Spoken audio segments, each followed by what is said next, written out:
জয় হিন্দ বন্ধুরা, আমি দেবজ্যোতি তোমাদেরকে দেটেকের একটা নতুন ভিডিওতে স্বাগতম জানাই। তো আজকের এই ভিডিওটা তাদের জন্য খুবই গুরুত্বপূর্ণ হতে চলেছে যারা এই বছর বা ফার্স্ট ইয়ার বা সেকেন্ড ইয়ার যে কোনো ইয়ারে তুমি হও না কেন আইটিআই প্র্যাকটিক্যালের জন্য হল টিকিট ডাউনলোড করবে কিন্তু কোনোভাবেই ডাউনলোড করতে পারছো না। তো আজকের এই ভিডিওটা দেখে নাও, আমি আশা করবো তোমাদের আর নতুন কোনো ভিডিও দেখার দরকার পড়বে না। তো সবার প্রথমে তোমরা তোমাদের ফোনে যে কোনো একটা ব্রাউজার ওপেন করে নেবে। আমি গুগলের ক্রোম ব্রাউজারটা ওপেন করে নিয়েছি কারণ এটা সবার ফোনেই ইনবিল্ট থাকে। তো এবার সার্চ বক্সে সার্চ করবে স্কিল হাব এবং যে প্রথম অপশনটা আসবে সেটার উপরে ট্যাপ করে দেবে। তারপর তোমাদের সামনে এরকম একটা পেজ আসবে, এখানে একটু নিচের দিকে স্ক্রোল করবে এবং যে প্রথম অপশনটা আসবে স্কিল ইন্ডিয়া ডিজিটাল হাব এবং যে ইউআরএলটা আসবে এটা তোমরা অবশ্যই চেক করে নেবে যে skill India digital hub .gov.in আছে কিনা। তো অবশ্যই তোমরা কিন্তু ইউআরএলটা চেক করে নেবে। ভুলভাল ওয়েবসাইটে ঢুকে গেলে কিন্তু কাজটা করতে পারবে না এবং কমেন্টে এসে বলবে যে কোনো কাজই হচ্ছে না। তো তারপর এটার উপরে ক্লিক করো এবং তারপর তোমাদের সামনে ভারত সরকারের যে স্কিল ইন্ডিয়া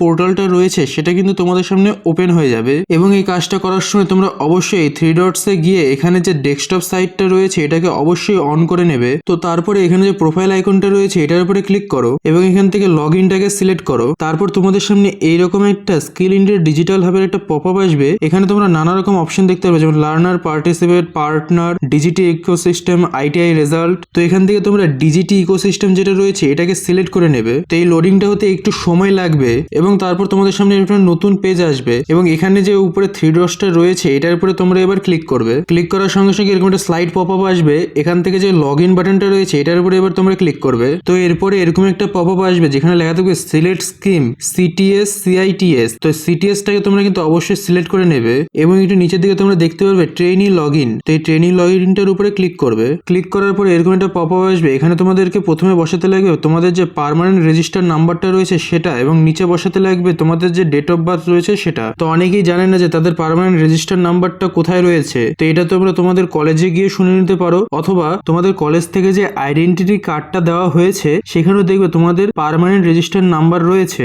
সেই নাম্বারটা আর দিয়ে শুরু হবে এবং সেই আর দিয়ে শুরু নাম্বারটা কিন্তু এখানে লিখতে লাগবে। আরটা কিন্তু বাদ দিলে এখানে কোনোভাবেই চলবে না। তো চলো আমি পার্মানেন্ট রেজিস্টার নাম্বারটা এবং যে ডেট অফ বার্থটা রয়েছে সেটাকে সিলেক্ট করে নিই। তো দেখো আমি কিন্তু পার্মানেন্ট রেজিস্টার নাম্বারটা এবং যে ডেট অফ বার্থটা রয়েছে সেটা বসিয়ে দিয়েছি এবং এরপর এইখানে যে নিচের দিকে কন্টিনিউ বাটনটা রয়েছে এটার উপরে ক্লিক করবে। ক্লিক করার পরে তোমাদেরকে এখানে পাসওয়ার্ড তৈরি করতে বলবে এবং পাসওয়ার্ডটা অবশ্যই 8 থেকে 16 ক্যারেক্টারের ভিতরে হতে লাগবে, যেখানে থাকতে লাগবে লেটার, নাম্বার এবং সিম্বল এবং পাসওয়ার্ডের মধ্যে অবশ্যই 8টা ক্যারেক্টার থাকতে লাগবে এবং পাসওয়ার্ডটা তোমরা কিভাবে বানাবে সেটা এখান থেকে দেখে নেবে। তো দেখো আমি কিন্তু পাসওয়ার্ডটা এখানে বসিয়ে দিয়েছি এবং এখানে ট্যাপ বাটনে ট্যাপ করবে। কিছুক্ষণ লোডিং হবে এবং তারপর তোমাদেরকে এইরকম একটা ওটিপি লগ ইন পেজে রিডাইরেক্ট করে দেওয়া হবে। এখানে তোমরা তোমাদের মোবাইল নাম্বারটা দেখতে পারবে এবং তার নিচে তোমাদের মোবাইল নাম্বারে একটা 6 সংখ্যার ওটিপি আসবে, সেটা এখানে বসাতে হবে। তো দেখো আমি কিন্তু ওটিপিটা বসিয়ে দিয়েছি যেটা আমার ফোনে এসেছিল এবং নিচের দিকে যে লগ ইন বাটনটা রয়েছে এটার উপরে ক্লিক করে দেবো এবং দেখো উপরে দেখাচ্ছে যে পাসওয়ার্ড আমাদের সাকসেসফুলি সেভ হয়ে গেছে এবং প্রোফাইলটাও ক্রিয়েট হয়ে গেছে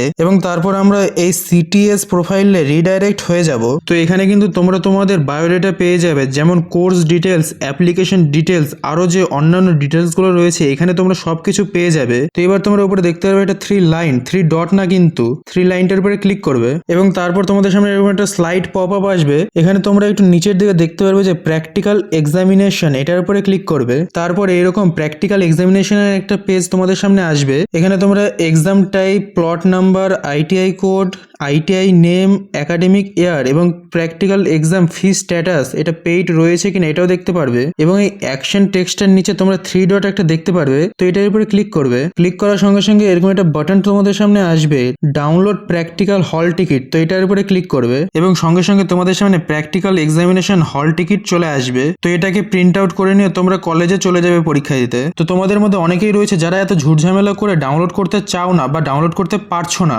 বা প্রসেসটা অনেক লেন্দি লাগছে, তারা কি করবে বলে দিচ্ছি। তারা নিজ নিজ কলেজে গিয়ে তাদের যে কলেজের ইনস্ট্রাক্টর রয়েছে বা অফিস রুম রয়েছে সেখানে গিয়ে টিচার্সদের সঙ্গে কন্ট্যাক্ট করো, তাহলে তারা কিন্তু এই যে প্র্যাকটিক্যাল এক্সামিনেশন হল টিকিটটা রয়েছে সেটা কিন্তু প্রিন্ট আউট করে তোমাদের দিয়ে দেবে। তো কেমন লাগলো এই ইনফরমেশনটা অবশ্যই কমেন্ট করে জানাও আর এইরকমই আরো ইনফরমেটিভ টেক ভিডিওসের জন্য সাবস্ক্রাইব বা ফলো করে রাখো দে টেককে।